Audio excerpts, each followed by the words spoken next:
आपको अक्सर शुगर और डायबिटीज़ दो नामों से इस रोग को जाना जाता है, पर वाकई डायबिटीज़ एक बीमारी नहीं, एक तरह की विकलांगता है। ये हमेशा ही चलेगा क्योंकि इसका सही कारण शुगर ना होकर इंसुलिन की मात्रा का सही से इस्तेमाल ना हो पाना, लगातार कम होना है। जो जो हमारे शरीर में इंसुलिन घटता जाएगा, शुगर बढ़ती जाएगी। इस क्रम में कभी रुकना नहीं है, इसलिए कोई ऐसा पर्टिकुलर ट्रीटमेंट नहीं है जो इस प्रोसेस को स्टॉप कर सके। और ऐसा सब हमें मैनेज इसलिए करना है कि वाकई ये सब प्रोसेस हमारी धमनियों को प्रभावित करता है, और धमनियाँ शरीर का वो हिस्सा है जो पूरे शरीर में खून को पहुँचाती हैं। आप समझ लीजिए, आप अगर आपकी सड़क शहर की रोड ख़राब है तो आप कैसे हर जगह प्रॉपर चीज़ें पहुंचाएंगे। अगर यही समस्या आपके हृदय में हो रही है तो ये हृदयाघात या हार्ट अटैक बन के निकल के आएगा। कभी कभी हार्ट फेल भी हो जाता है। समय के साथ साथ दो तरह की समस्याएं हृदय में मुख्यतः हो जाती हैं। तीसरी समस्या, अगर दिमाग में ऐसा हो रहा है तो पक्षाघात या लकवा हो सकता है। किडनी में ऐसा हुआ तो ये एक तरह का किडनी धीरे धीरे करके किडनी खराब होने लगता है। किडनी के साथ साथ ये हाथ पैर की नसों को प्रभावित करता है, जिससे सुन्नपन और अक्सर पैरों में दर्द की समस्याएं शुरू हो जाती हैं।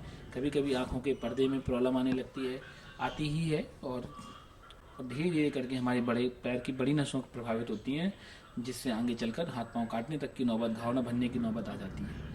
ये बहुत सारे कॉम्प्लिकेशन हैं जिनको मुख्यतः दो तरह की कैटेगरी में बांटा गया है, महीन नसों का कॉम्प्लिकेशन और मेजर नसों का कॉम्प्लिकेशंस।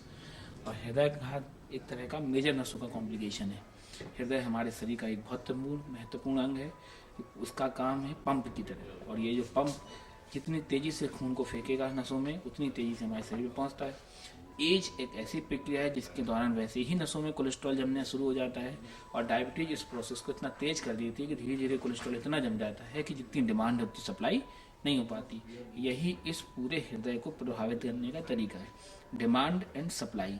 सप्लाई हम लोग बढ़ाते हैं किसी भी तरह से, कुछ दवाइयों के द्वारा, पर डिमांड यदि आप कम करके नहीं रखेंगे तो कॉम्प्लिकेशन होगा।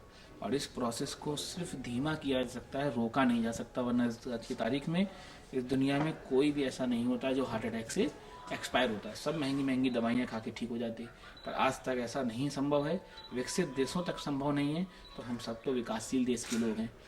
कुल मिलाकर हमारा तथ्य यह है कि किसी तरह से इस बढ़ती उम्र में हमें हृदय से संबंधित समस्याएं जैसे कि सांस फूलना, छाती में दर्द होना, घबराहट होना, अचानक चक्कर आना, ये सब समस्याएं ना हो, तो हम बेहतर तरीके से हृदय पे काबू करके रह लें। उसके लिए ज़रूरी है कि हम नियमित रूप से शुगर को कंट्रोल करके चलें। नहायत जो ज़रूरी दवाइयाँ, खासतौर से ऐसी दवाइयों का इस्तेमाल करवाएं अपने फिजिशियन से जो हृदय पे भी थोड़ा बहुत काम करती हूँ।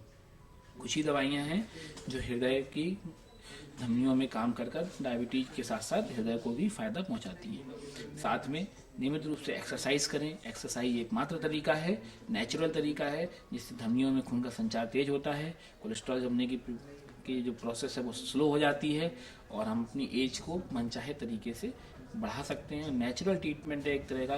कई शहरों में कई तरह के कार्डियोलॉजिस्ट इस दौड़ भाग करवा कर, किसी तरह से फिटनेस और एक्सरसाइज मेंटेन कर कर नेचुरली हम लोग कई तरह की धमनियाँ और विकसित कर लेते हैं, जो एक तरह का नेचुरल बाईपास का काम करती है। इस तरह के भी ट्रीटमेंट आसानी से हैं, लेकिन इन सब चीज़ों में जो कुछ भी है वो नियमित है। अगर आप नियमित रूप से नहीं करेंगे तो इनका बहुत बेनिफिट नहीं है। नियमित रूप से खान पान, व्यायाम, दवाइयाँ इतनी कि ना कोई चीज़ घटे ना बढ़े, और कुछ देख रेख, बिना देख रेख के डायबिटीज़ और उससे जुड़े कॉम्प्लिकेशन से बचना बहुत ही मुश्किल है। देख रेख का मतलब 3 लेवल पर है। पहली देख रेख हमें अपने लेवल पे करनी है। हम अपने लेवल पर अपने शुगर को कंट्रोल करने के लिए समय समय पर वीक में 1 या 2 बार सुबह खाली पेट और भरे पेट की शुगर करते चले। यदि हमारा लेवल कम ज़्यादा हो रहा है तो अपने डॉक्टर से संपर्क करें। लेवल 1 जैसा है तो डॉक्टर के पास जाएं। डॉक्टर 5 से 3 से 4 मंथ में आपको देखता है अपनी कन्वीनियंट के हिसाब से। वो यही तय करता है कि आपके सारे नियम सही चल रहे हैं, दवाइयाँ नुकसान तो नहीं कर रही हैं, है ना, कोई दवाई से प्रॉब्लम तो नहीं हो रही है, और कोई कॉम्प्लिकेशन जनरेट तो नहीं हो रहा है। आपसे पहले कुछ लक्षणों के माध्यम से डॉक्टर आपको पहचान के बता देंगे।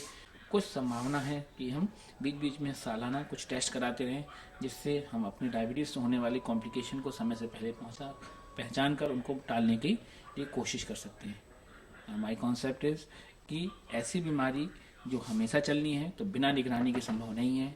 स्वस्थ रहने के लिए ज़रूरी है कि नियमित रूप से खान पान, नियमित रूप से व्यायाम, नियमित रूप से दवाइयाँ और नियमित चेकअप।